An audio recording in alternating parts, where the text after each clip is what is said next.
Hafnarfjörður maður. Já, hérna, ég ekki búinn að vídeoblogga í rúmlega 2 vikur. Ég var ekki gefið út vídeobloggi núna 2 vikur. Ýmsar ástæður fyrir því. Ég er reyndar búinn að vera að henda inn einhverjum, búinn að henda inn allavega einum þætti af nýju ensku svona túrista fuck-seríunni minni Ísland. Það önnur saga. Líka samt að hana hérna uppi.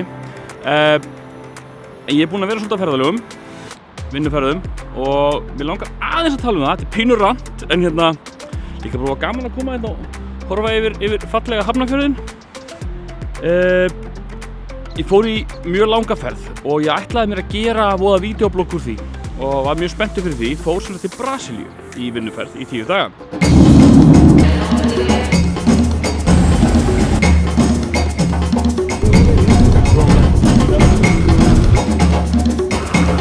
Ekki hvort það sést.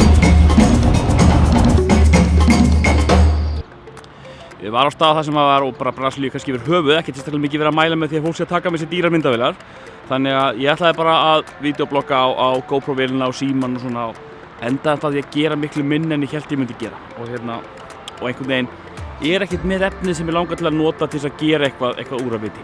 En þetta með ferðalögin, já, ég er búinn að taka svona vinnuferðalega törn upp á sig, hún er ekki alveg búin enn.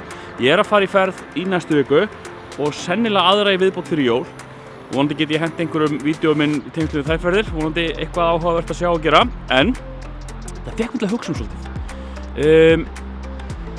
Hafið þið spáð í þetta? Nú virðist vera heil kynslóð af fólki sem orðið er fullorðið, sem að, mér finnst allavega áberandi á netinu að fylgjast með þessu fólki, sem að það virðist líta á það sem einhvers konar svona karriér eða stefnu í lífinu að ferðast. Það virðist vera því mikið kappsmál að fá að ferðast. Þú sér ótal vídeó og tutorial á netinu sem að kenna fólki hvernig það eigi að vinna við það að ferðast, hvernig get ég unnið við það að ferðast. Og mér finnst þetta bæði skrítið og astanlegt og ég fæ smá kjánarhroll og verðpínu svona, ég kann ekki að þetta, kannski er ég bara elitískur og gamall og þreyttur og eitthvað, en hérna í fyrsta lagi loftslagsmálin, skulum ekki vera kannski að ferðast á óþörfu og það með allir minnka það, sennilega ég og fyrirtækið sem ég vinn fyrir sömuleiðis.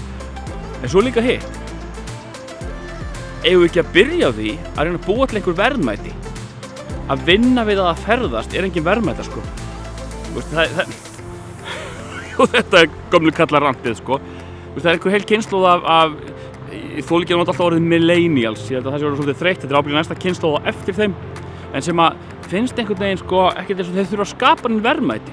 Ég held að þetta sé svona einhver þriðju kynslóðar miskilningur, það sé einhver kynslóð að vaxa á grasi núna sem að heldur einhvern veginn að hún fá bara allt upp í hendurnar og allt verður til úr engu og heldur sem sagt að megin þorrinn geti bara unnið við að leika sér.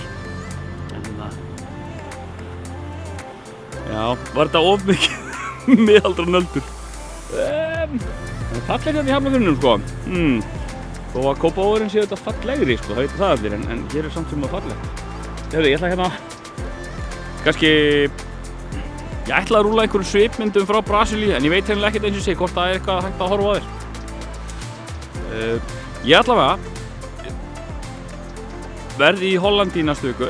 Vonandi er orðið jólulegt og skemmtilegt þar og við tökum upp eitthvað vídeo og skoðum okkur aðeins um. Ég verð á nýjum slóðum í Hollandi, það verður spennandi. Reyni að láta þessi vídeoblogg ekki lenda í annarri svona 2 vikna pásu. Reynum að keyra þetta í gegn af meiri hraða. Ég saknaði þess sjálfur. Mér finnst einhvern veginn óþægilegt að koma þessi ekki út reglulega. En alltaf, ég ætla að hætta þessu tauti. Birtan er eiginlega alveg búin. Ég ætla að fara að koma heim og elda mat. Þangað til næst.